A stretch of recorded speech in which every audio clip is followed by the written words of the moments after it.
So day number 4 of your workout. So we're going to take it a little bit slower again and focus a little bit more on movement in this one. So after yesterday's workout, I wanted to bring it back inside, also because it's raining outside, but bring it back inside and really focus on moving through the back, through the core, and some other movements again. So first of all, we're going to go through the warm-up. Alright, our first exercise that we're going to do is our mid-T spine rotations. So as you see me doing here, I'm going to go down into a quadruped position, so on my knees and hands.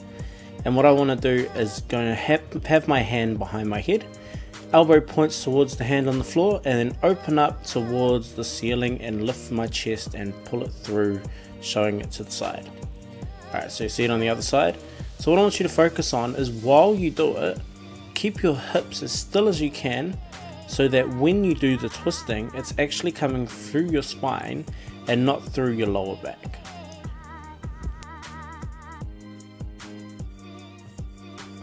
Alright, so here's our second exercise that I want you to do in the warm-up. So again, this is going to be a 3 exercise warm-up going through in a circuit style. So this one's called an open clam or a lock clam, which is what I like to refer it by because of the physiotherapist that I know who showed this the first time that I saw it. So instead of doing a normal clam where you have both knees bent when your feet together, I want you to put your foot behind the other leg's ankle. So your other leg should be nice and straight.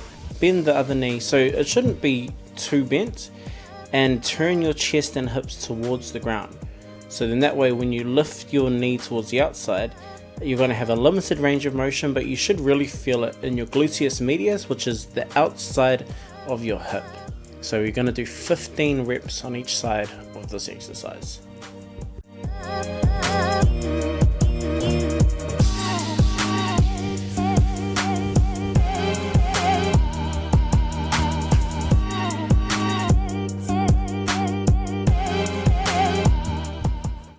Alright, so your third exercise, we're just going to start warming up the shoulder blades and the upper back again.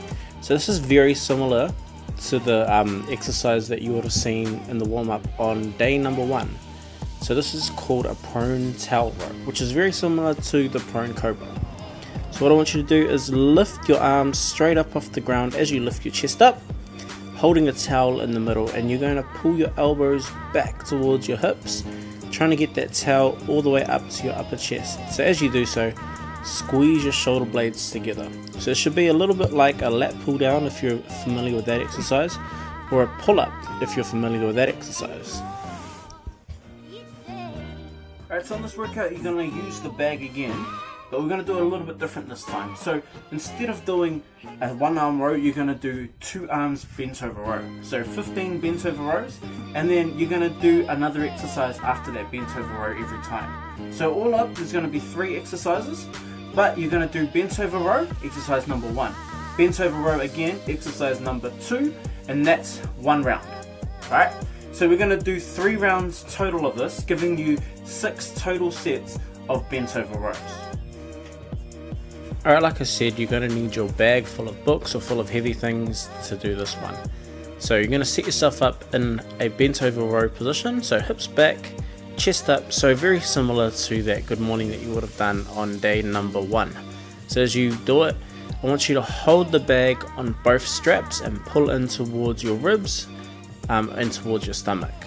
As you do that, squeeze your shoulder blades together and pull your elbows past your rib. Straight after those 15 bent over rows, you're going to go straight into what we call either a flare or a hip escape. So you're going to go into that quadruped position but with your knees off the ground, so kind of like a bear crawl, and you're going to kick one foot between your hand and your other foot, turning and lifting your chest as you do so. So once you've done that, back into your bent over row with the bag, 15 reps again in that nice straight back position and squeezing your shoulder blades together to really work into your upper back. So this is the second half of round number 1. So I decided to use a chair for this one, but you can use the slider like we did on day number 2, so that piece of cardboard that will slide across the floor. But with the chair, it makes it a little bit more comfortable, So we're just going to do a chair rollout. So rolling forward, you want to keep your core nice and tight with this one, and then pull the chair back by dragging and using your core to do so. So this one, 10 repetitions of the chair or slider rollout.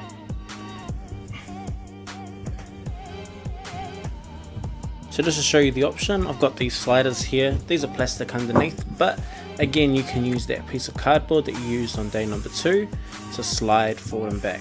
Now it's a little bit less comfortable, hence why I like to use the chair for my exercise, but it still basically does the same thing. So slide out, keep your core tight, and pull back towards you. So now that you've seen a full round, you can use the rest of the time to just go through at your own pace. So remember, 3 rounds of those rows, then into the kick sits, the kick throughs, or the flares, or whatever you want to call it, back into the rows, back into the slide out and in, or the rollouts, and then that's your workout done for today. So a little bit of movement, a whole lot of back, and a little bit of core for you. Enjoy the workout.